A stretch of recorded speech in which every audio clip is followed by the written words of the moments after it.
Selain itu, upaya yang dilakukan oleh Satpol PP juga untuk melindungi mereka dari dugaan eksploitasi anak.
Dari sini kami melihat banyak anak kecil kayak disuruh berjualan gitu kan, kadang ada yang dari karena faktor bantu ekonomi keluarga, terus ada juga yang keinginan dia sendiri.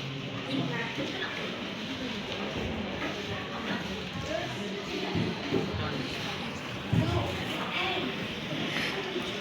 di sini banyak anak yang terpaksa bekerja karena kondisi ekonomi keluarga yang kurang mampu, pendapatan orang tua yang tidak mencukupi kebutuhan sehari-hari membuat mereka harus membantu mencari nafkah orang kedua orang tua. Lalu mereka tidak bisa mengikuti pendidikan secara formal dan itu juga membuat waktu mereka terbuang sia-sia. Seharusnya kan mereka di umur segitu harus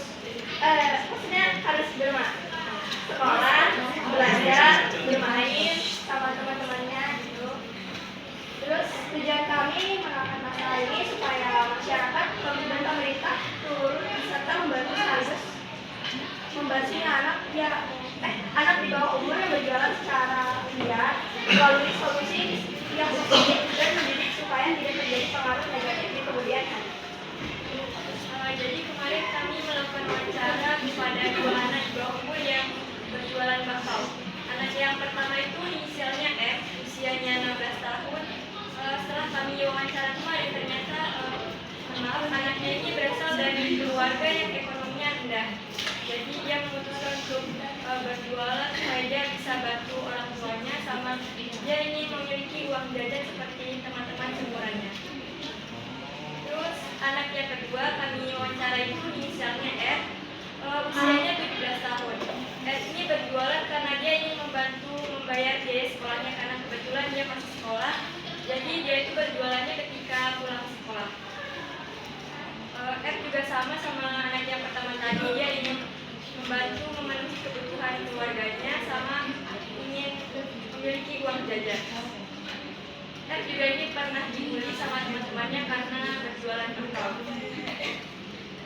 Dari hasil wawancara dan observasi kelompok kami mendapat kesimpulan kalau ternyata faktor penyebab anak berjualan itu yang pertama karena faktor ekonomi dan yang kedua karena keinginan mereka untuk membantu orang tuanya. Tapi di sini kelompok kami ingin menggali lebih dalam apakah anak-anak itu benar-benar membantu karena paksaan dari orang tua atau orang-orang di sekitarnya. Karena kalau ada faktor paksaan dari orang lain itu masuk di tindakan eksploitasi anak, karena mereka memanfaatkan anak untuk kepentingan pribadi mereka, dan itu adalah tindakan yang salah, dan undang-undang juga dan terdapat undang-undang yang mengatur tentang hal ini. Contohnya kayak gini, ketika kita lihat anak kecil yang jualan kan otomatis kita kasihan kan. Bisa jadi kita beli jualannya itu bukan karena kita membutuhkan yang dia jualkan, tapi karena kita kasihan ke anak itu. Nah, dari situlah produsennya itu mendapat keuntungan dari rasa kasihan kita ke si anaknya tadi. Selain mewawancarai ibu anak tadi, kami juga mewawancarai Pak Wahyu. Jadi Pak Wahyu ini adalah pengelola pemberdayaan perempuan dan perlindungan anak di Kota Malang. Jadi kemarin itu kami sama-sama satu kelompok datang ke Dinas Pemberdayaan Perempuan dan Perlindungan Anak Kota Malang yang ada di Sojen. Waktu kami wawancari Pak Wahyu, ternyata beliau mengatakan kalau mereka itu sudah sering menerima laporan kasus tentang perampasan anak, perdagangan anak, pemanfaatan anak untuk kepentingan pribadi, dan kasus eksploitasi anak. Jadi keputusan kami kemarin itu untuk datang ke Dinas Pemberdayaan Perempuan dan Perlindungan Anak kemarin itu sudah tepat sasaran karena sesuai sama kasus yang kami bahas. Selanjutnya, kebijakan alternatif terdapat pada Undang-Undang Nomor 39 pada tahun 1999 tentang hak asasi manusia. Pasal 1 ayat 1 mengatur hak asasi manusia termasuk hak anak untuk dilindungi dari eksploitasi ekonomi dan pekerjaan yang berbahaya. Yang selanjutnya Undang-Undang Nomor 23 tahun 2002 tentang perlindungan anak. Pada pasal 13 menyatakan bahwa setiap anak harus dilindungi dari pekerjaan yang berbahaya dan yang mengganggu pendidikan, kesehatan, serta perkembangan fisik, mental, spiritual, moral, dan sosial. Undang-Undang Nomor 13 tahun 2003 tentang ketenagakerjaan, yaitu pada pasal 68 melarang mempekerjakan anak kecuali pekerjaan ringan yang tidak mengganggu perkembangan dan kesehatan fisik, mental, dan sosial. Pada pasal 69 menetapkan bahwa batas usia minimal pekerjaan anak adalah 15 tahun. Pada pasal 138 mengatur sanksi pidana bagi pelanggaran hak anak. Pada keputusan Presiden Nomor 36 tahun 1990 tentang pengesahan Konvensi Hak Anak, Indonesia telah meratifikasi Konvensi Anak yang menetapkan bahwa anak berhak dilindungi dari eksploitasi ekonomi dan pekerjaan yang berbahaya. Pada kebijakan perlindungan anak, Hilmar Internasional berkomitmen untuk memastikan hak dan perlindungan anak di bawah usia 18 tahun serta mengadopsi definisi pekerja anak seperti yang tertera pada Konvensi ILO nomor 182 dan nomor 138. Selanjutnya ada usulan kebijakan. Yang pertama, pihak-pihak yang terkait seperti Satpol PP harus melakukan razia yang mendidik, tidak hanya menyita dagang klasik namun juga memberikan edukasi atau penyuluhan agar memberi efek jerah. Yang kedua, pemerintah memberikan bantuan di bidang pendidikan, contohnya peringanan SPP, peniadaan uang gedung bagi yang kurang mampu, dan pemaksimalan KIP. Yang ketiga, melakukan penyelidikan lebih lanjut terhadap orang tua dan produsen kerbau.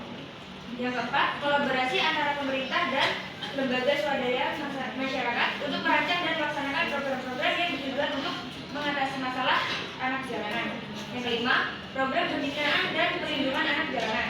Yang keenam, penegakan hukum yang tegas terhadap pelanggaran yang dilakukan pada anak jalanan. Selain itu, perlu pengawasan yang ketat untuk mencegah mereka menjadi korban tindak kejahatan atau dimanfaatkan oleh pihak tertentu. Yang ketujuh, diberikan pendidikan yang layak agar meningkatkan kualitas hidup mereka dan juga diberikan pelatihan keterampilan agar memiliki kemampuan untuk mandiri dan dapat pekerjaan yang lebih baik di masa depan. Yang kedelapan, kolaborasi dengan organisasi non-pemerintah. Yang kesembilan, pemberdayaan orang tua dan masyarakat. Dan yang terakhir, program pelatihan keterampilan dan wirausaha untuk usia 15 sampai 20 tahun.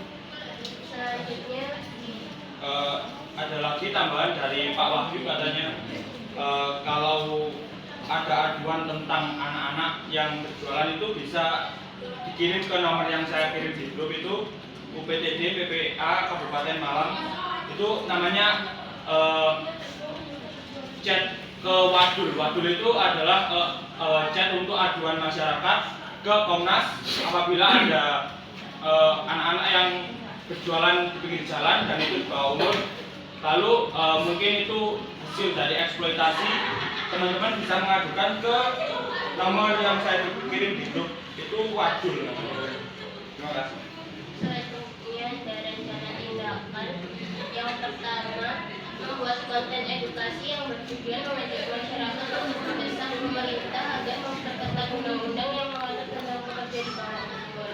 Karena di Malang ini semakin banyak anak-anak di bawah umur yang berjualan. Selanjutnya, memberi sosialisasi pada masyarakat pentingnya pendidikan bagi anak-anak. Bagi orang tua yang berpenghasilan rendah bisa mencari bantuan seperti beasiswa atau bantuan dari dinas terkait untuk mendukung pendidikan anak-anak mereka. Ketiga, meningkatkan kesadaran masyarakat tentang bahaya dan dampak mempekerjakan anak di bawah umur melalui kampanye di sosial media ataupun media lainnya. Yang keempat, melakukan sosialisasi kepada masyarakat dan memberitahukan bahwa di BLK Wonojati terdapat pelatihan kewirausahaan dan keterampilan untuk anak-anak usia 16 sampai 17 tahun yang dimana program ini itu gratis dan tidak memungut